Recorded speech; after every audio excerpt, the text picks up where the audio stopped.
Today's video is sponsored by 70mi, and they sent over their A800S dashcam kit. This dashcam has 4K Ultra HD video, built-in Wi-Fi and GPS. It is app-enabled, so you can check everything via the app. And it comes with a rear camera, which is optional, and I opted for it. The cool thing about this dashcam over all the other dashcams I've advertised is this one has Sony Starvis technology, and it has night owl vision, so the night recording is impeccable. It also has smart parking surveillance, which means it does a time lapse when you're parked, so you don't waste that much memory on your memory card. This dashcam is also equipped with a G sensor, which detects collision and does emergency recording, so you won't miss any incident that happens to your car because it's all going to be on film. And my personal favorite is the loop recording, so when your memory card is filled up, it deletes everything from oldest to newest and sets you up for new recordings, which I think is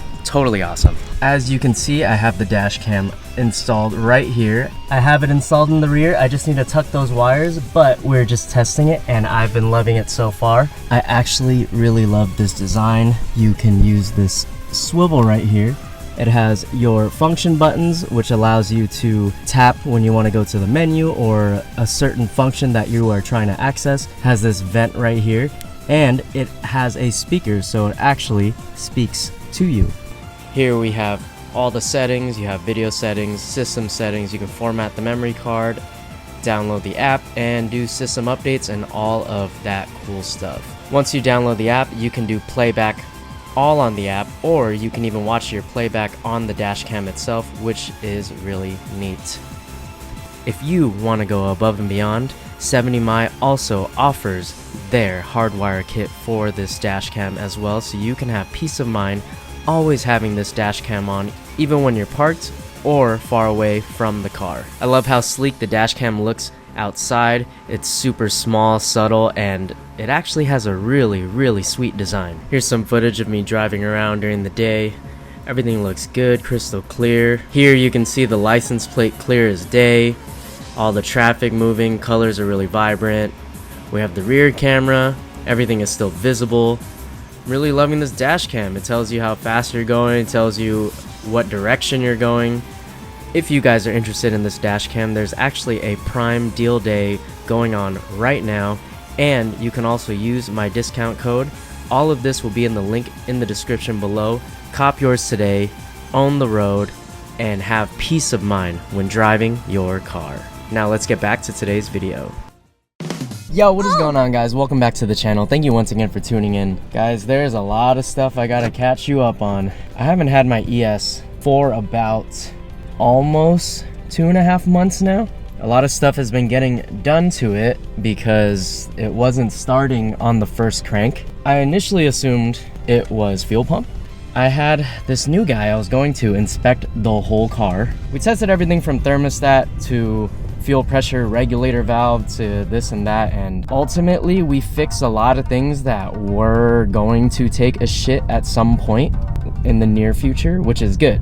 Don't get me wrong, it's pretty good. It didn't really break the bank.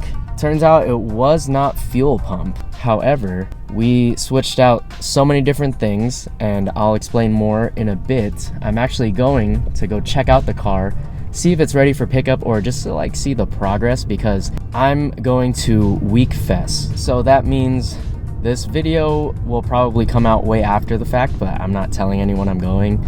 Gonna surprise a few friends, and they're gonna be like, yo, what the fuck are you doing out here? The only person that knows that I'm going is Alex, because he worked on my car, and I'm gonna enter the ES. Not to like try to win or anything, I just think it'd be cool to make a memory with this car, because God forbid anything happens to the car, I'm not gonna have the car for the rest of my life. Anything can happen to it, right? It could be taken away from me in the blink of an eye. So I wanna make memories with it, and I don't know, it would be cool because you just kind of don't see that car there. I don't think it's gonna get an insane amount of love, but it's definitely gonna be a little different, I think. Yeah, so we're basically doing crunch time. As of right now, it is Wednesday. The car show is Sunday, and there's still stuff that I have to prep. There might be something that I want to install right before the show. I got to get it detailed. I don't think I've ever had a crunch for a show like this ever, and I'm not even a booth car or anything. This is just me wanting to enter the show. And by the way, I've never not been a booth car, dude, car show tickets are so expensive. It's cool that the community has the support and people wanting to show off their rides and everything, but god damn, 80 bucks just to enter your car to not win an award, even though an award doesn't do anything anyways, is mind-blowing. I remember when I was boothing, I think tickets were like 40, 35 bucks at the time. So that's crazy. Everything really did go up double in price, damn near. So anyways, we're trying to figure out what's wrong with the car. I personally think it's this third fuel tank that we installed. I don't think it's necessarily the fuel tank, but I feel like it has something to do with it, because that was the last thing that was touched on the car before all this stuff started happening and it wasn't starting up. It takes like 4 long cranks to be able to start the car, sometimes even 5. And we narrowed it down to 1 long crank, but it's still not how it was before this started happening, right? And, you know, a normal car person would be like, yeah, I'll just live with it. It's not the end of the world. But for me, it's like, hey, the car used to run this smooth and used to start up first crank. What's the issue? If I keep driving it like this, is it going to mess up something else in the long run? There must be a reason why it's not performing like normal. I'm going above and beyond to try to figure this out. Thankfully, I found a new dude. His name is Aaron, and he is freaking awesome. He used to be a Lexus tech back in like 2002. So he is a huge OEM parts kind of guy, will go out of his way to find OEM parts and, you know, then maybe the next best thing. None of this cheap aftermarket China stuff. I trust him a lot. He seems to do great work, and I feel like I can take any of my cars to him in the future. This is my first time going to him, and so far I'm pretty pleased with the results. I understand that since it's just him by himself and it may seem like he knows everything, he's still learning. He's still working on my car, even though he's worked on this car before back at Lexus. But you know, every car is different. There's different variables as to why certain things fail, or you know, how to pinpoint a certain issue. So I think with this third fuel tank, maybe a fuel pressure line got kinked, and yeah, we're gonna figure all that stuff out. We changed a bunch of things, like I said, and I think the car is really healthy. Timing is fucking insane. It's running absolutely perfect when it starts, but the problem is getting it to start super easy first try. Yeah, anyways, I will see you guys at his shop. Made it here to Silent Garage, and we're here to check up on the car. This is Aaron. Hi, Aaron. Hi, I'm Aaron. Real quick, can you just run through what you did to the car? Well, not what was wrong with it, what you did. Just so I can remember, it's like fuel pressure, regulator valve. Okay, we're just going to point at things. Distributor, cap and rotor, fuel pressure regulator, and dampener. Dampener's on the backside. A vacuum line was misplaced on the backside. That got redone. Vacuum check generally, everything's good. Timing was checked and addressed, make sure everything is good. 15 degrees, it's a little bit more aggressive than it should be, but it's perfect as far as I'm concerned. Aggressive as in more horse puppies? Yeah, it's a little advanced. It's nothing crazy. It feels better. It just feels better. Final thing was ignition coil and the fuel line that was internally destroyed. It was destroyed? So does that mean my original hypothesis was correct? Yes. But then, you know, we went ahead and looked through everything because you did a full diagnostic and you found things that were going to break, and it was like, let's do it. No more headaches with this car, because you've had my car for like 2 months. It's technically mine at this point, so we're good. We do need a distributor rebuild. Sounds good. Thank you, bro. All right, guys, finally back home with the car. I guess apparently I was able to take it home, but we ran into a few more issues that we need to address, which is good because we've kind of been picking our brains to try to figure out what was wrong. We pretty much have a full diagnostic of what needs to be replaced next. So my car is going back to the shop this Friday. So like Aaron said, we replaced a lot of things. We replaced fuel filter, fuel pressure regulator valve. I had a vacuum leak over there. He was able to square that up. We did a lot of little things that were about to go out.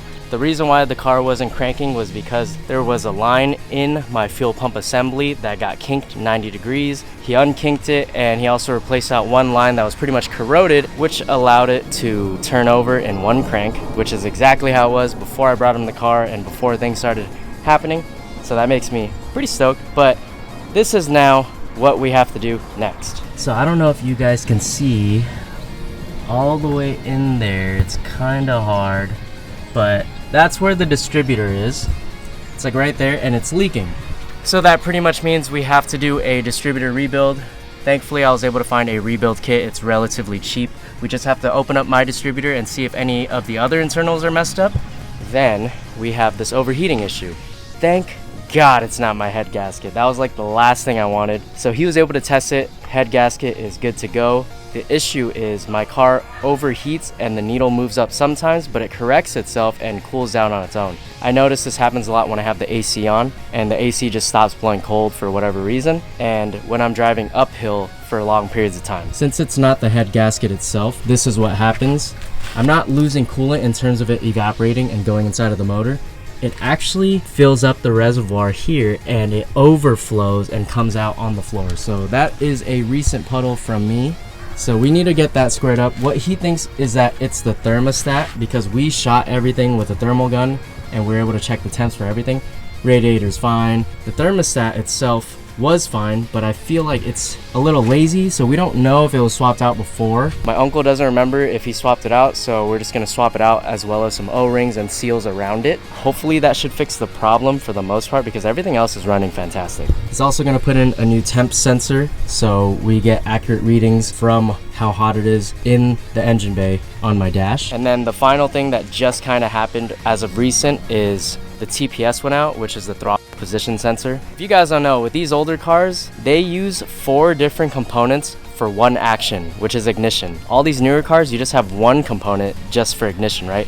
I have 4 different things that control ignition, and they all need to work in order for my ignition to be great. The throttle is a little off right now. Sometimes when I start the car and I have it in park, it just revs by itself up to 2,000, and I have to blip the throttle a little bit for it to drop back down. So he thinks it could be my step motor. The step motor's somewhere around there. But since I told him what was going on, how it does correct itself at some point by me feathering the throttle or just kind of revving it a little bit and then letting go and it drops. He says throttle position sensor. All of these parts are impossible to find, so we either have to go to the junkyard or hopefully find refurbished. He found a whole throttle body. So this is the throttle body right here. He found the whole thing and it has everything. So we can replace pretty much everything in one go.